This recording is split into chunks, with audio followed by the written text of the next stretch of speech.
Новосибирский документалист и режиссер Станислав Шуберт полгода провел на острове Западный Шпицберген, чтобы восстановить работу самого северного кинотеатра мира. Советское наследие, доставшееся островитянам от некогда процветающего шахтерского поселка, пришло в упадок. И вот он починил проектор, разобрал архив пленок.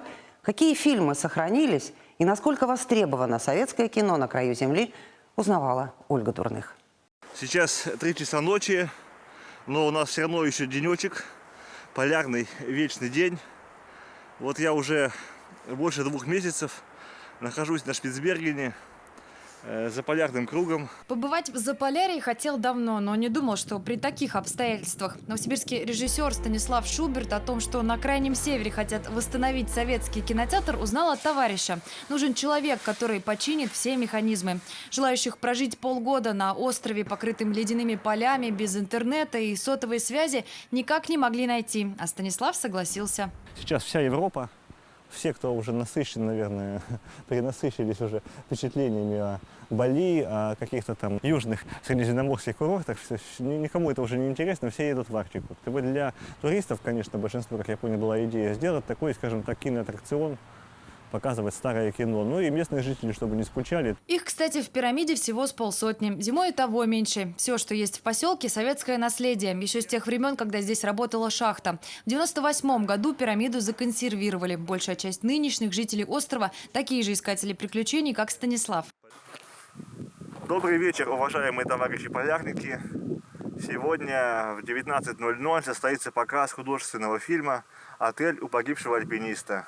С ремонтом проектора Станислав справился за месяц, хотя раньше такую аппаратуру никогда не чинил. Говорит, если бы техника была японская или немецкая, было бы сложнее. Многое мне пришлось привезти отсюда, из Новосибирска, даже какие-то вещи, то есть какую-то детали от старых кинопроекторов, которые могли сломаться, хотя было непонятно, что там сломано в них и как. Но удалось, на самом деле, выручила советская техника, она рассчитана на ядерную войну, наверное, на постапокалипсис какой-то. То есть там можно практически с простыми какими-то средствами, то есть, грубо говоря, с помощью гвоздя какого-то что-то починить. Первый показ провели 22 июня, в годовщину начала Великой Отечественной. На большом и самом северном экране показали легендарный фильм «Они сражались за Родину». Ощущения потрясающие для меня и для людей, которые это смотрели тоже, потому что, скажем, они сражались за Родину, вот этот наезжающий танк, прямо огромный, то есть на окоп, то есть во весь экран, то есть со звуком, то есть в этом изображении он производит огромнейшее впечатление, чем я смотрел его по телевидению или где-то в интернете. Ну и, конечно, дух этой пленки, то есть вот это времени, которое она сохранила, он, конечно,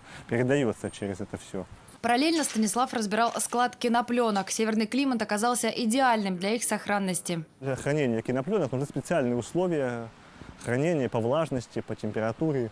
Там они просто природой самой обеспечиваются, потому что там ничего не разлагается, там нет даже, скажем так, бактерий, которые бы разлагали желатин, который пленки. При советах новые ленты привозили на остров еженедельно. На полках остались больше 600 художественных, документальных фильмов, кинохроника. Судя по записям в журналах, то есть и по состоянию самих фильмов, которые были вытерты, любили фильм «Укрощение Строптивого», например, Челентано. Но мы его тоже заряжали, пытались посмотреть, но он, к сожалению, умер.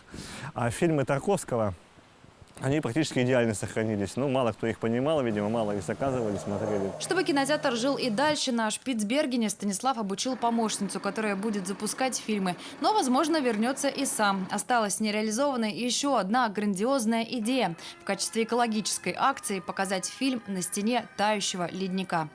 Ольга Дурных, Евгений Чижевский. Вести, Новосибирск.